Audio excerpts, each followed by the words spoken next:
बेटा हमने देखा था पिछली क्लास में लूपिंग स्टेटमेंट में व्हाइल लूप को। इस क्लास में हम फॉर लूप देखेंगे। ठीक है, फॉर लूप में देखेंगे कि फॉर लूप में क्या वेरिएशंस होते हैं और कैसे दूसरी प्रोग्रामिंग लैंग्वेज के टर्म में ये डिफर करता है। ठीक है, तो सिंपल अगर फॉर लूप की बात करें तो फॉर लूप करता क्या है, एक सीक्वेंस को इटरेट करता है, या कहना चाहिए एक लिस्ट को इटरेट करता है। अब वो जो लिस्ट होती है, सीक्वेंस जो होती है, वो लिस्ट हो सकती है, टपल हो सकता है, डिक्शनरी हो सकता है, सेट ऑफ स्ट्रिंग्स हो सकता है, सेट ऑफ स्टेटमेंट्स हो सकते हैं। ठीक है, अब अगर अपन इसमें बात करें तो दूसरी प्रोग्रामिंग लैंग्वेजेस के टर्म में डिफरेंसेस क्या है कि दूसरी प्रोग्रामिंग लैंग्वेजेस में सिंपल आपका क्या था, सिंपल आप बोल सकते हो लूपिंग स्टेटमेंट की तरह था, लेकिन अगर यहां हम बात करेंगे तो एक इटरेटिव स्टेटमेंट की तरह बिहेव करेगा। और ये दोनों में डिफरेंस क्या होता है, कैसे इसके एग्जीक्यूशन में डिफर होता है, ये अपन देखेंगे। तो सबसे पहले अगर अपन बात करें काउंट कंट्रोल्ड लूप, पहला तरीका होता है, अगर अपन फॉर लूप में वेरिएशन देखें तो एक पहला तरीका होता है आपका काउंट कंट्रोल लूप का। काउंट कंट्रोल लूप का मतलब ये हुआ कि आप सिंपल जैसे कि सी प्लस प्लस या जावा प्रोग्रामिंग लैंग्वेजेस की बात करते थे, तो सी प्लस प्लस और जावा में आप देखते थे कुछ ऐसा यूज होता था आपका फॉर लूप। आप उसके बाद आप यहाँ कर्ली ब्रेसेस ओपन और क्लोज भी करते हैं, बट ऑब्वियसली पाइथन में हमारे पास कर्ली ब्रेसेस ओपन और क्लोज तो होता नहीं है। यहां हम यूज करते हैं इंडेंटेशन का। जितने भी स्टेटमेंट या जितना भी ब्लॉक आपको बनाना है वो एक पर्टिकुलर इंडेंटेशन पे होता है। ठीक है, और जैसे ही नॉन इंडेंटेड लाइन आ जाती है या नॉन इंडेंटेड स्टेटमेंट आ जाता है, जो पाइथन का इंटरप्रेटर होता है वो समझ जाता है कि आपका ब्लॉक कंप्लीट हो गया है, या फॉर लूप या व्हाइल का लूप जो है आपका फिनिश हो गया है। अब ये आगे का जो भी स्टेटमेंट है वो पूरे प्रोग्राम का पार्ट है। तो अगर अपन इन जनरल देखें, जो मैंने आपको ये बताया, for I equal to 1, I less than equal to 10, I plus plus, ये जो तरीका है ये आपका तरीका है जो कि सी प्लस प्लस और जावा जनरली फॉलो करता है। ठीक है, इसमें होता क्या है, इसको हम बोलते हैं इनिशियलाइजेशन। इसको हम क्या बोलते हैं, इनिशियलाइजेशन। ये आपका क्या हो गया, इनिशियलाइजेशन स्टेटमेंट हो गया। ठीक है, अब अगर अपन इसकी बात करें तो इनिशियलाइजेशन हुआ, इसको हम बोलते हैं इंक्रीमेंट या डिक्रीमेंट। ठीक है, सॉरी, इसको हम बोलते हैं टेस्ट कंडीशन। ये आपका कहलाता है टेस्ट कंडीशन। ठीक है, उसके बाद हम बात करें तो इसको हम बोलते हैं इंक्रीमेंट पार्ट या डिक्रीमेंट पार्ट। होता क्या है कि अगर इनिशियलाइजेशन आपने कर दिया, इनिशियलाइज होने के बाद क्या होता है, टेस्ट होता है। अगर टेस्ट कंडीशन ट्रू है तो आपका पूरा का पूरा ब्लॉक एग्जीक्यूट होता था। ठीक है, और फिर उसके बाद इंक्रीमेंट या डिक्रीमेंट, फिर से क्या होता है, टेस्ट होता है। एक बार इनिशियलाइज हो गया, फिर इंक्रीमेंट होने के बाद फिर टेस्ट होगा। अगर टेस्ट के बाद अगर कंडीशन ट्रू हो गया तो फिर से पूरा का पूरा ब्लॉक एग्जीक्यूट होगा। देन अगेन आपका इंक्रीमेंट या डिक्रीमेंट, देन फिर से टेस्ट। जब तक ट्रू होता रहेगा पूरा का पूरा ब्लॉक एग्जीक्यूट होगा। इसके बाद जैसे ही ये आपका कंडीशन फॉल्स होता था, ये लूप आपका टर्मिनेट हो जाता था या बाहर आ जाते थे। लेकिन इस टाइप का फॉर लूप आपके पाइथन में इंप्लीमेंट नहीं होता है। दूसरा अगर आप वेरिएशन देखें तो हम न्यूमेरिक रेंजेस का होता है, जिसमें आप क्या करते हो, सिंपल रेंज असाइन कर देते हो। जैसे कि आपने बोला आई इक्वल टू 1 टू 100, इसमें आपने बता दिया कि आपका जो लूप इटरेट होगा 1 से लेकर 100 तक होगा। इसका मतलब क्या है, starting with the start value and counting up to an end value. अब उस काउंटिंग तक आपका लूप चलता रहेगा चलता रहेगा चलता रहेगा। ऐसा भी तरीका पाइथन अलाउ नहीं करता है फॉर लूप में। मतलब आपने ये देखा पहले वाला तरीका, this kind of for loop is not implemented in Python, और न्यूमेरिक रेंज वाला भी पाइथन में आपका कहना है अप्लीकेबल नहीं है। ठीक है, पाइथन में अप्लीकेबल इस टाइप का भी कहना चाहिए, फॉर लूप वाला तरीका अप्लीकेबल नहीं है। ठीक है, फिर एक बात आती है iterator based for loop. Iterator based for loop, iterator based for loop ऐसे लूप को बोलते हैं जिसमें एक कलेक्शन होता है। मतलब आपके पास टोटल वैल्यूज पड़ी है, एक कलेक्शन पड़ा हुआ है। अब आप क्या करते हो, हर इटरेशन स्टेप पे उस पर्टिकुलर कलेक्शन में से आप वैल्यूज को फैच करते जाते हो। ठीक है, ये जो इटरेटर बेस्ड लूप होता है मोस्टली यूनिक्स और लाइनक्स सेल में इंप्लीमेंट किया जाता है। ठीक है, जिसको कि पाइथन अडॉप्ट करता है। प्रोग्रामिंग के थ्रू मैं आपको समझाऊंगा तो ज्यादा बेटर तरीके से समझ में आएगा।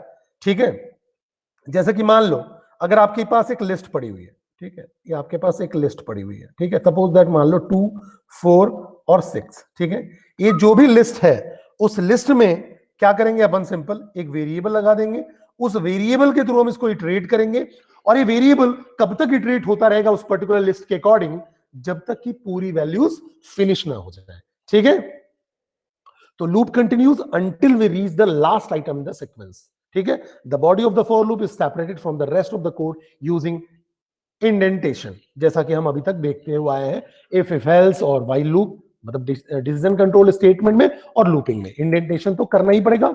तो जैसे कि देखो, अगर हमने बोला फॉर लूप लिया, ठीक है, और फॉर लूप के बाद हमने लिखा सम वेरिएबल इन सम कलेक्शन।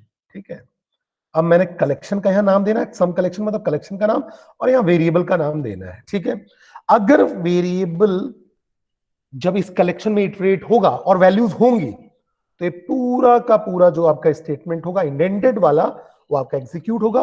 ये नॉन इंडेंटेड वाला पार्ट आपके प्रोग्राम का पार्ट है। क्यों? क्योंकि देखो फॉर लूप यहां से चालू है, उसके बाद आपने टैब यूज किया हुआ है, प्रॉपर टैबिंग पे जितने भी स्टेटमेंट हैं वो सारे के सारे स्टेटमेंट आपके किसके हैं? फॉर लूप के पार्ट है। और नॉन इंडेंटेड पार्ट कौन से हैं? नॉन इंडेंटेड पार्ट आपके प्रोग्राम के पार्ट है। ठीक है, तो फॉर लूप अगर अपन पाइथन की बात करें तो किसके लिए दिया हुआ है? स्ट्रिंग को इटरेट करने के लिए दिया हुआ है, लिस्ट को इटरेट करने के लिए दिया हुआ है, tuple, set, frozen set, bytes, byte array, dictionary, इस सारे में इटरेट हो सकता है। ठीक है, तो कहना चाहिए जो फॉर लूप का अगर अपन इटरेटिव पार्ट यूज करते हैं तो जो वेरिएशंस आपको मिलते हैं as a term of collection मिलता है, और कलेक्शन कोई भी हो सकता है, either string, either list, tuple, कुछ भी। ठीक है, अब जैसे जैसे आपका लूप चलते जाता है, फर्स्ट आइटम जो कलेक्शन का होता है वो असाइन होता जाता है, फिर ब्लॉक एग्जीक्यूट होता है, ऐसे ही तब तक चलता रहेगा जब तक कि आपका कलेक्शन में नेक्स्ट आइटम मिलता रहेगा। ठीक है, और जैसे ही आपका पूरा कलेक्शन कंप्लीट हो जाएगा, लूप आपका टर्मिनेट हो जाएगा। ठीक है, तो हम देखते हैं प्रोग्राम के थ्रू। जैसे कि अगर मान लो मैंने बोला S1 इक्वल टू चित्कारा, ठीक है, ये आपका एक स्ट्रिंग है। ठीक है, आप फॉर लूप लगाने का तरीका देखो, आपको इसको प्रिंट करना है, इस S1 को प्रिंट करना है। ठीक है, इस S1 में जितनी वैल्यूज है उसको प्रिंट करना है। तो देखो कैसे करोगे, आपने लिखा फॉर, उसके बाद कोई भी वेरिएबल का नाम, या कोई भी वेरिएबल का नाम आप दे दो, कोई भी, जैसे मैंने यहां W दिया इन S1, तो होगा क्या, W क्या करेगा, कलेक्शन की एक एक वैल्यू को रिट्रीव करेगा। जब मैं प्रिंट W करूंगा तो होगा फॉर W इन S1, तो W अभी क्या फर्स्ट पोजीशन पे है, प्रिंट W क्या करेगा, पहले C को लेगा, C प्रिंट हो गया। ठीक है, फिर अभी लूप कंप्लीट नहीं हुआ, क्यों? क्योंकि इस पर्टिकुलर स्ट्रिंग में अभी आपके पास वैल्यूज पड़े हुए हैं। अगली बार क्या होगा, वो H पे चला जाएगा, प्रिंट W से H आ जाएगा, अभी भी आगे देखेगा कि अभी कुछ वैल्यूज पड़ी हुई है, फिर I आ जाएगा, ऐसे ही T आ जाएगा, फिर K आ जाएगा, फिर A आ जाएगा, फिर R आ जाएगा। R के बाद भी वैल्यू पड़ी हुई होगी तो लूप आपका ट्रू होगा, लूप जैसे ही ट्रू होगा फिर से आपका A आ जाएगा, और जब फॉर W इन S1 तो A के बाद उसको कोई वैल्यू नहीं स्पेसिफाई मिलेगी, कोई भी वैल्यू नहीं मिलेगा तो टर्मिनेट हो जाएगा। मतलब यहां पास जो स्ट्रिंग है वो आपका S1 है, उस स्ट्रिंग में कितने कैरेक्टर हैं अगर आप देखो, 1 2 3 4 5 6 7 8, टोटल 8 कैरेक्टर्स हैं। अब जब हमारे पास टोटल 8 कैरेक्टर्स आ गए, ठीक है, अगर अपन देखें तो टोटल अगर 8 कैरेक्टर्स आ गए, ये हमारे पास टोटल 8 कैरेक्टर्स आ गए। ठीक है, तो देखो 1 2 3 4 5 6 7 और 8, ये हमारे पास टोटल 8 कैरेक्टर्स आ गए। अब जब हमारे पास टोटल 8 कैरेक्टर्स आ गए तो आप कोई भी वेरिएबल ले लो, वो वेरिएबल उसके पहले वैल्यू पे आ जाएगा, और एक कब तक इटरेट होता रहेगा, कब तक कंडीशन ट्रू होती रहेगी, जब तक कि पूरे के पूरे कलेक्शन को फिनिश ना कर दे, या कहना चाहिए इस केस में पूरे के पूरे स्ट्रिंग में से कैरेक्टर जो है वो फैच ना हो जाए। अब यहाँ प्रिंट W लिखा हुआ है तो एक एक कैरेक्टर को फैच करता जा रहा है और लाइन चेंज करता जा रहा है। लेकिन अगर हम यहाँ एंड लगा दें और end equal to double quotes लगा दें, स्पेस छोड़ दें, तो पूरा का पूरा स्ट्रिंग प्रिंट हो जाएगा। अब देखो इसके दूसरे वेरिएशंस में चलते हैं। अगर आपने बोला F में आपने रखा एप्पल, बनाना, गुआवा, ऑरेंज, ठीक है, आपने 4 फ्रूट्स के नाम दे दिए। ठीक है, अब आपने बोला एक कोई भी वेरिएबल का नाम ले लो फॉर फ्रूट। अब फ्रूट यहां क्या हो गया, वेरिएबल। इन इन किसमें देखना है आपको, F में। सिंटेक्स यही होता है, मैंने आपको बताया था, for loop, then simple variable का नाम, देन इन, और इन के बाद लिस्ट या कलेक्शन या स्ट्रिंग जो भी है। ठीक है, और उसके बाद आपका होता है कोलन, उसके बाद कोलन, फिर आपने प्रिंट फ्रूट किया तो पहली बार आएगा तो फॉर फ्रूट इन एफ। अब यहां देखो ये डबल कोट्स में कॉमा से सेपरेटेड वैल्यूज है, तो इसका मतलब पहला आइटम जो होगा वो आपका 0 प्लेस पे होगा, दूसरा 1 पे होगा, फिर तीसरा 2 पे होगा, चौथा जो होगा 3 पे होगा। तो जब हम प्रिंट फ्रूट करेंगे तो 0th पोजीशन की वैल्यू आ जाएगी, मतलब एप्पल आ गया। ठीक है, अभी अब लूप आपका फेल नहीं होगा, क्यों? क्योंकि आगे फिर आपका एक स्ट्रिंग पड़ा हुआ है तो बनाना आ जाएगा, फिर आपके पास स्ट्रिंग पड़ा हुआ है तो गुआवा आ जाएगा, फिर स्ट्रिंग पड़ा हुआ है तो ऑरेंज आ जाएगा। लूप कब फेल होगा? इसके बाद कोई स्ट्रिंग नहीं मिलेगा तो ये आपका फॉर लूप फेल हो जाएगा, आपका ये प्रिंट हो जाएगा। तो अगर आप देखो, आपने जो सी प्लस प्लस और जावा की प्रोग्रामिंग देखी थी उसमें आपको बताना पड़ता था कहां से स्टार्ट, कहां से करना है और कहां तक। जब हम इटरेटिव की बात करते हैं तो इसमें आपको स्पेसिफाई करने की जरूरत नहीं होती है, इसमें ऑटोमेटिकली स्टार्टिंग पोजीशन पे होता है और कब तक चलता है? जब तक कि आपकी पूरी वैल्यूज फिनिश ना हो जाए। देन अगर अपन ने बोला फ्रूट्स इक्वल टू एप्पल, बनाना और चेरी। अब देखो बेटा मैंने इसमें थोड़ा वेरिएंट किया, for x in fruits, for x in fruits, तो बट ऑब्वियस है एक्स क्या करेगा? फ्रूट्स को देखेगा। पहला आया एप्पल, तो if x equal to apple, नहीं तो आपका एप्पल आ गया। देखो ये वाला कंडीशन ट्रू नहीं हुआ तो ब्रेक नहीं होगा, प्रिंट क्या करेगा? एक्स, मतलब एप्पल प्रिंट हो गया। अब दूसरी बार जब ये लूप चाहेगा तो ये आगे मूव कर जाएगा, इसका रेफरेंसिंग आगे मूव करेगा। तो अब क्या है इसके पास? एक्स के पास है बनाना, ये जो एक्स वेरिएबल है इसके पास क्या हो गया? बनाना। अब एक्स में बनाना है क्या? Banana equal to banana, condition true, तो ब्रेक हो जाएगा, बाहर आ जाएगा, इसलिए इसमें केवल आउटपुट आएगा एप्पल, क्योंकि ये पूरे पूरे फॉर लूप को ब्रेक कर देगा। तो देखो आउटपुट केवल एप्पल आया। अदरवाइज अगर आपने इस पर्टिकुलर स्टेटमेंट को नहीं लिखा होता तो आपका प्रिंट क्या होता? पहले एप्पल, देन बनाना, देन चेरी। ठीक है, अब आप देखो, अब मैंने लिखा एप्पल, बनाना एंड चेरी। अब लिखा हुआ for x in fruits, if x equal to banana, तब कंटिन्यू करना है। तो ठीक है, देखते हैं। पहले एक्स की वैल्यू है एप्पल, तो ये एप्पल इक्वल टू बनाना तो है नहीं, तो प्रिंट क्या करेगा? एप्पल। फिर बनाना, तो अब बनाना इक्वल टू बनाना, तो कंटिन्यू, तो वापस से फॉर लूप पे पहुंचा देगा। कंटिन्यू क्या करता है? लूप पे पहुंचा देता है। ब्रेक लूप से बाहर थ्रो कर देता है, कंप्लीट लूप से। ठीक है, और कंटिन्यू लूप के स्टार्टिंग में पहुंचा देता है। तो बनाना के वक्त प्रिंट नहीं होगा। अब आपका एक्स कहां पहुंच जाएगा? चेरी पे। चेरी इक्वल टू बनाना होता है क्या? नहीं, तो प्रिंट क्या कर देगा? चेरी। अब ये लूप आपका फेल हो जाएगा क्योंकि आगे वैल्यू नहीं है। यहां तक क्लियर हुआ? Is that clear? समझ में आ रहा है फॉर लूप कैसे यूज करते हैं पाइथन में? बोलो बच्चे, क्लियर है या नहीं है? बात समझ में आई या नहीं आई बेटा? गुड। अब आगे देखो, अगर आप नंबर्स लेते हो कोई भी, जैसे कि मैंने लिया 6, 5, 3, 8, 4, 2, 5, 4, 11। अब मैंने बोला सम इक्वल टू 0।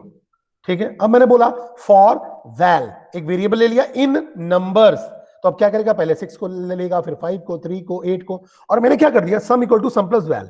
तो सबसे पहले वैल पॉइंट किसको करेगा? 6 को। 6 को जब ये पॉइंट करेगा तो sum equal to sum plus val, sum में कितना पड़ा है? 0, 0 प्लस 6 कितना हो जाएगा? 6। फिर आगे बढ़ेगा तो 5, तो सम में कितना पड़ा है? 6, 6 प्लस 5 11। फिर 11 प्लस 3 14, 14 प्लस 8 22, 22 प्लस 4 26, फिर 28, फिर 33, फिर 37, फिर आपका 48। तो ये, और उसके बाद इसको वैल्यू नहीं मिलेगी, तो ये आपका लूप का पार्ट केवल इतना ही है। इस लूप में तो केवल इतना ही है। देखो क्यों? क्योंकि ये एक टैब के साथ है, इंडेंटेशन के साथ। ए प्रिंट तो पूरे प्रोग्राम का है, तो जब बाहर आएगा तो द सम इज लिखा हुआ आएगा 48। अब मैसेज में लिखा हुआ है हेलो वर्ल्ड। ठीक है, हेलो वर्ल्ड। अब मैंने यहां वेरिएबल लिया letter, for letter in message. अब लेटर क्या करेगा? एक एक कैरेक्टर को देखता जाएगा, एक एक कैरेक्टर पे चाहता जाएगा और प्रिंट करता जाएगा। तो प्रिंट लेटर करवाया मैंने, और अगर लेटर में ओ मिले तो ब्रेक कर दो। तो देखो कैसे चलेगा। पहले लेटर को क्या मिलेगा? एच, प्रिंट कर दिया, एच की वैल्यू ओ के बराबर नहीं है तो एच प्रिंट हो गया। ठीक है, अब ये लूप के, ये पूरे लूप के पार्ट है, और इफ का पार्ट ए वाला है, तो देखो एक इंडेंटेशन और आगे बढ़ाया हुआ है। ठीक है, अब मैंने क्या किया? दूसरे लेटर पे गया तो ई मिला। ठीक है, अब ई प्रिंट कर दिया, ई भी ओ के बराबर नहीं होता, फिर एल प्रिंट कर दिया, फिर अगला एल प्रिंट कर दिया, फिर ओ। तो प्रिंट लेटर पहले हो रहा है तो ओ प्रिंट हो गया। उसके बाद इफ की कंडीशन में देखिएगा ओ इक्वल टू ओ, तो ब्रेक, ब्रेक लूप से बाहर करेगा। मतलब इस ये लूप जो है आपका यहां से लेकर यहां तक है, इसके बाहर जैसे ही आएगा तो प्रिंट जो है पूरे प्रोग्राम का है वो प्रिंट होगा। I am the next statement after the loop, तो ये आ जाएगा I am the next statement after the loop. Then देखो यहां लिखा हुआ है वर्ड इक्वल टू अभिषेक। अब लूप चला for C H in word, for C H in word, ठीक है। तो for C H in word मतलब ये सी एच वेरिएबल है जो एक एक कैरेक्टर को देखेगा। अगर सी एच की वैल्यू इफ सी एच इन ए होती है, ई होता है, आई होता है, ओ होता है, यू होता है, तो कंटिन्यू कर देना, तो उसको कंटिन्यू कर देना, ठीक है। और ये प्रिंट बाहर का है, प्रिंट तो आपके लूप का बाहर का है, तो ठीक है, तो प्रिंट तो कुछ भी नहीं होना है। लेकिन अब देखते हैं अपन क्या होगा। तो देखो अगर पहले बात करें तो ए आया, ठीक है, ए आया, तो ए में चेक करेगा ए के बराबर है क्या, ए स्मॉल ए है तो बराबर नहीं है, कंटिन्यू नहीं करेगा। लेकिन आप देखो ये आपका लूप अभी ट्रू है क्योंकि आगे वैल्यू बी मिलेगी, बी भी इसके बराबर नहीं है तो कंटिन्यू नहीं करेगा, ठीक है। और फिर से आपका ट्रू है, फॉर लूप ट्रू है क्योंकि आगे वैल्यू है, एच में भी ट्रू नहीं है, आई में ट्रू है तो कंटिन्यू भी यही भेज रहा है, तो यहां कंटिन्यू लगाओ ना लगाओ कोई फर्क नहीं पड़ रहा है। एस में भी देखो तो एस नहीं मिला तो भी कंटिन्यू नहीं हुआ, तो भी लूप ट्रू है। एच में फिर नहीं मिला, ई में मिला तो कंटिन्यू यहीं पहुंचा रहा है, वैसे भी वहीं पहुंच रहा था। के में के नहीं मिला तो भी आपका क्या कहते हैं लूप अभी आपका ऊपर जाके चेक करेगा तो आपके पास कोई आगे वैल्यू नहीं है। अब मैंने बाहर देखो तो प्रिंट वर्ड कराया, अब वर्ड में तो अभिषेक ही पड़ा हुआ है तो अभिषेक आ गया और एंड से लाइन चेंज नहीं होगा क्योंकि मैंने एंड इक्वल टू यहां पास स्पेस दिया हुआ है तो लाइन चेंज नहीं होगा। अगर बैकस्लैश एन देते तो लाइन चेंज होता, या बाय डिफॉल्ट इसकी वैल्यू बैकस्लैश एन होती है एंड की। इसी प्रोग्राम को मैंने चेंज कर दिया। अगर मैं इस प्रिंट को इस इफ का पार्ट बना देता तो क्या होता, और मैं वर्ड को प्रिंट करा रहा हूं, सीएच नहीं प्रिंट करा रहा हूं, सीएच प्रिंट कराता तो कैरेक्टर प्रिंट होता, मैं वर्ड प्रिंट करा रहा हूं। तो देखो पहली बार क्या होगा, ए है, अब अगर अंदर आएगा लूप के अंदर तो सीएच इन वर्ड कंडीशन ट्रू, वैल्यू है अभी, तो सीएच इन ए, अब कैपिटल ए इनके बराबर किसी में से नहीं होता है तो कंटिन्यू नहीं होगा, प्रिंट करेगा वर्ड। तो वर्ड में अभिषेक पड़ा हुआ है तो एक अभिषेक आ गया कैपिटल ए के चलते। दूसरा बी, बी भी मैच नहीं करेगा तो इससे भी अभिषेक प्रिंट हो गया। एच, एच भी मैच नहीं किया तो प्रिंट करेगा, अभिषेक प्रिंट हो गया। आई, अगर आई देखो तो आई आई के बराबर है तो कंटिन्यू कर देगा, कंटिन्यू करेगा तो वापस से लूप के पास चला जाएगा। तो आई के केस में कोई अभिषेक प्रिंट नहीं हुआ। एस, एस यहां नहीं है तो उसके केस में अभिषेक प्रिंट हो गया। एच, एच के केस में भी अभिषेक प्रिंट हो गया। ई, ई मैच हो गया इसलिए कंटिन्यू हो गया तो प्रिंट नहीं होगा। फिर के की बात कर रहे हैं, के केस में भी मैच नहीं हुआ तो आपका प्रिंट होगा और ये अभिषेक प्रिंट हो जाएगा, ठीक है। Is that clear to all of you, yes or no? बोलो बच्चे क्लियर है या नहीं है, आ रहा है समझ में? Yes sir. अब जैसे मैंने बोला बेटा S1 इक्वल टू ABC और मैंने बोला फॉर आई, आई यहां वेरिएबल है इन S1, तो आई में क्या होगा, पहले A प्रिंट होगा, देन B प्रिंट होगा, फिर C और उसके बाद फॉर लूप फेल हो जाएगा। कैसे? पहले देखो आई के पास गया, आई के पास A है, A in S1 condition true, print करेगा A, मतलब पहली वैल्यू में वैल्यू है। फिर आपका लूप चलेगा B है, अब प्रिंट करेगा B, फिर आपके पास वैल्यू है C, उसके बाद आपका लूप टर्मिनेट हो जाएगा और प्रिंट आई के चलते तीनों लाइन चेंज होके प्रिंट हो जाएंगे। वैसे ही 1 2 3 डबल कोट्स में रहेगा तो पाइथन का इंटरप्रेटर इसको स्ट्रिंग ही मानेगा और 1 प्रिंट करेगा, 2 प्रिंट करेगा और 3 प्रिंट करेगा। लेकिन अगर आपने S1 equal to simple integer दे दिया 1 2 3 और आपने इटरेट करने की कोशिश की तो इटरेट नहीं होगा, बिकॉज इंटीजर ऑब्जेक्ट इटरेबल नहीं होते हैं। इंटीजर तो पूरा कंप्लीट वैल्यू होता है, लेकिन जबकि यहां पर हमें क्या है, अगर आपको इटरेट करना है तो बट ऑब्वियसली आपको कैसे यूज करना पड़ेगा, either in string, either in list, either in tuple, dictionary, मतलब कलेक्शन के टर्म में यूज करना पड़ेगा। लेकिन आपने डायरेक्टली क्या दे दिया, इंटीजर दे दिया, और इंटीजर ऑब्जेक्ट इटरेबल नहीं होते हैं, एक एक वैल्यू को हम उसको फैच नहीं कर सकते हैं क्योंकि वो कंप्लीट वैल्यू है, कलेक्शन नहीं है जिसमें कि आप कोई वैल्यूज की लिस्ट रख रहे हो, इसलिए इस केस में आपका एरर आएगा। देन आगे बात करते हैं। अब मैंने क्या किया, एक लिया 0 कोलन और ए, मतलब ये आपका की है, 0 कोलन करके लिखते हो तो ये कहलाता है की, और ये आपकी वैल्यू हो गई और ए कहलाएगा वैल्यू। फिर 1 कोलन ये आपका की और बी क्या हो गया, वैल्यू। 2 कोलन की और सी क्या हो गया, वैल्यू। कोलन लगा के हम की देते हैं, मतलब 2 की है, इसमें देखो की है 0 1 और 2, ठीक है, और 0 के साथ कोलन लगा के उसकी वैल्यू देते हैं। कोलन जो लगा हुआ, कोलन के बाद हमने सिंगल कोट्स में वैल्यू दे दी, मतलब स्ट्रिंग के टर्म में, सिंगल कोट्स या डबल कोट्स जो भी है। अब मैंने बोला फॉर आई एंड डी और प्रिंट कर दूं आई। जब मैं ऐसे करूंगा तो केवल की वैल्यू प्रिंट होंगे, मतलब पहली बार देखेगा 0 तो 0 प्रिंट कर दिया, फिर मिलेगा 1 तो 1 प्रिंट करेगा, फिर मिलेगा 2 तो 2 प्रिंट कर देगा। ठीक है, तो इसका मतलब अगर अपन बात कर रहे हैं कि आप जब की के साथ वैल्यू देते हैं, तो जब आप इटरेशन लगाते हो तो जो आपका ये वेरिएबल होगा वो की को पॉइंट करता है। वेरिएबल किसको पॉइंट करता है? की को, तो की प्रिंट कर देगा।